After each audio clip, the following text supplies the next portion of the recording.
Bonjour à toutes et à tous, Dajahao. Aujourd'hui on se retrouve dans la capitale taïwanaise puisqu'on va vous présenter notre petit appartement qu'on a trouvé ici à Taipei. On profite d'une petite éclaircie puisque l'hiver à Taipei il fait un temps absolument détestable, il pleut 24 sur 24, ça faisait un mois qu'on n'avait pas vu une journée sans pluie. Puis on va vous présenter un petit peu l'appart, les spécificités d'un appartement à Taïwan, comment trouver son appartement à Taipei, tout ça, on est parti. Sportif à chaque fois, on n'a pas d'ascenseur, on est au 5e. Quand on dit au 5e, c'est comme au Japon ici à Taïwan, le rez-de-chaussée ils considèrent que c'est le premier étage. Donc si on était en France, on serait au 4e. Maintenant que ça c'est dit, bienvenue dans notre palace. La double porte.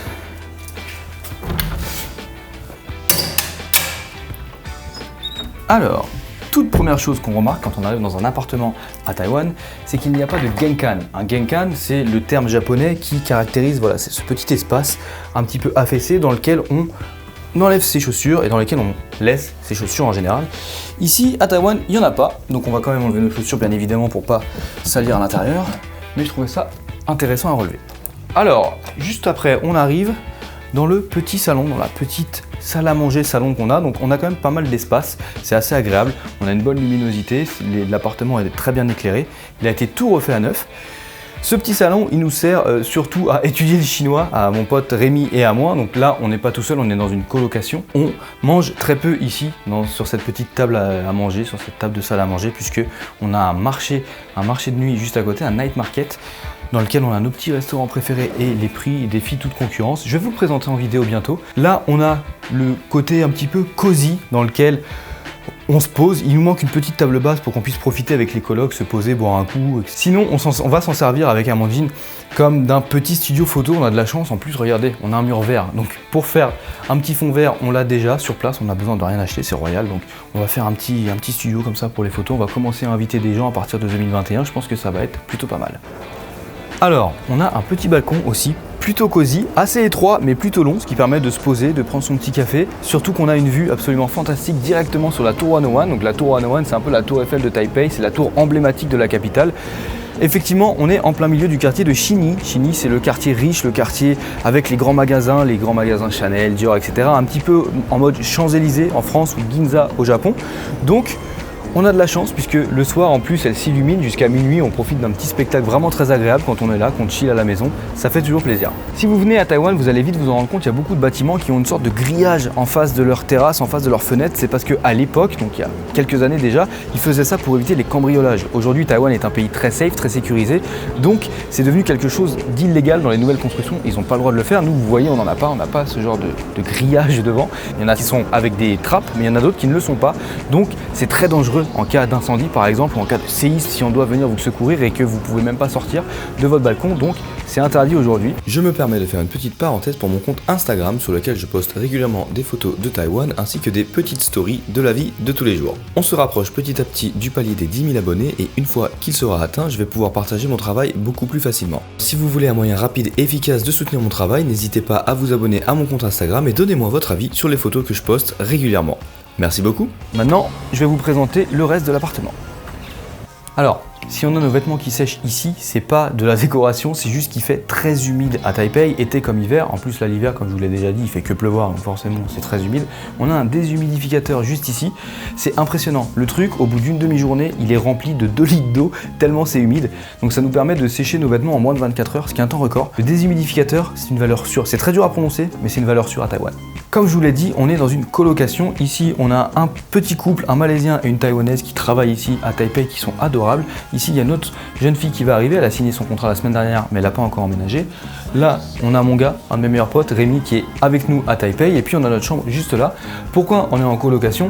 Parce que, en fait, comme je vous l'ai dit dans la vidéo, quand je venais d'arriver à Taïwan, on n'est pas certain de combien de temps on va rester ici, que ce soit 6 mois, 1 an, en fonction des opportunités qu'on va avoir. Et si on a choisi Taipei, c'est pour les opportunités professionnelles. On va voir ce que 2021 nous réserve. C'est assez compliqué, même si Taïwan a très bien géré la situation du Covid, ça reste très compliqué puisque à l'international, nous, tout ce qui est tourisme, etc., c'est un petit peu paralysé. Je vais maintenant vous présenter notre petite cuisine. Donc, il n'y a rien de fou, je vous le montre juste parce que c'est le petit appartement tour, mais c'est une cuisine assez sommaire qu'on retrouve notamment en Asie avec un rice cooker, donc le cuiseur à riz. On a de quoi cuisiner, même si on cuisine effectivement pas beaucoup. Là, c'est le dîner de Noël ce soir, donc on fait un effort, mais la bouffe est tellement pas chère ici à Taipei que franchement, on se prive pas, on sort, c'est tout aussi bien. Si, tant qu'on est dans la cuisine, il faut absolument que je vous montre ça. On a une sorte de petit calendrier derrière avec des horaires auxquels passent les camions poubelles. Donc ici à Taïwan, les camions poubelles c'est assez particulier. Ils sont à la pointe du recyclage, déjà c'est très bien.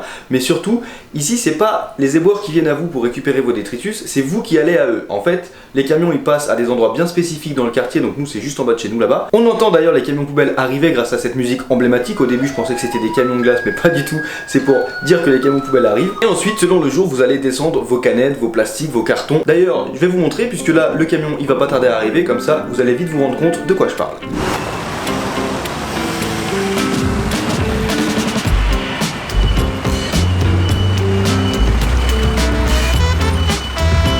Bon, c'est la première fois que je fais ça, je les jette comme ça dedans, comme ça. Ouais, tu vas derrière et ça va. Ok. Donc voilà, comme je vous disais dans l'appart, il y a des heures particulières pour aller jeter ces poubelles. Donc c'est plutôt cool, on se retrouve avec tous les gens du quartier qui viennent jeter leurs poubelles au même moment. C'est assez convivial, encore une fois. C'est pas les éboueurs qui viennent à nous, ici à Taïwan, c'est nous qui allons aux éboueurs. Maintenant on va rentrer. Ensuite la salle de bain, là j'ai un petit truc à vous montrer quand même, puisque on est dans une salle de bain qu'on retrouve, la première fois que j'avais vu ça c'était à Hong Kong, et à Taïwan c'est un petit peu pareil. Les salles de bain en général c'est une petite pièce avec du carrelage, un toilette, un pommeau de douche et un lavabo. En général c'est tout ce que vous avez. Nous on a le luxe d'avoir une cabine de douche, ce qui n'est pas le cas très souvent ici à Taïwan. Je préfère, c'est notre petit côté un petit peu européen, voilà, c'est un petit peu plus agréable puisque sinon ça met un peu de l'eau partout. Mais voilà, sinon c'est une salle de bain. Et enfin, notre repère avec Amandine, notre chambre. Donc ici on est dans une petite chambre tranquille, on a une petite vue dehors, on a une bonne fenêtre, c'est assez illuminé.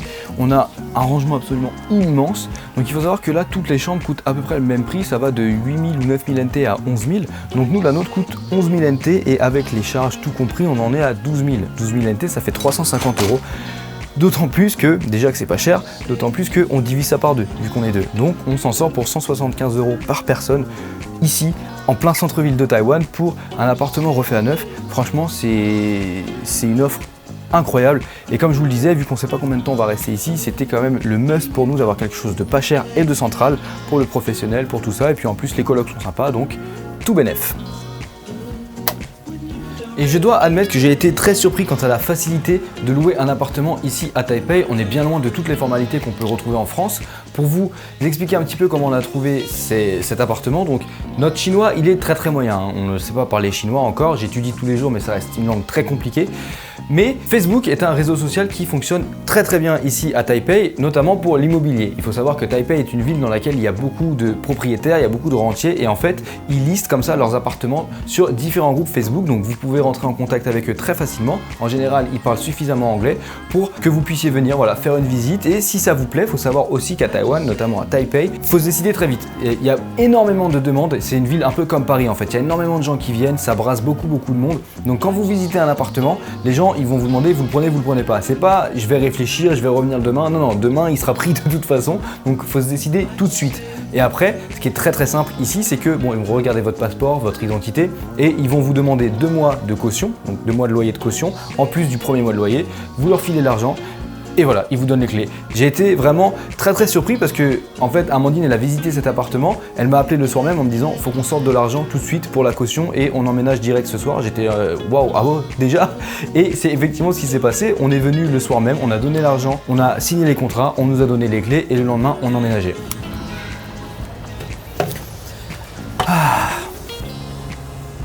C'est vrai qu'on est quand même pas mal là. Voilà à peu près tout ce que j'avais à vous montrer pour ce nouvel appart ici à Taipei. On est vraiment super bien, pour être honnête. Amandine a trouvé un deal vraiment parfait aux petits oignons.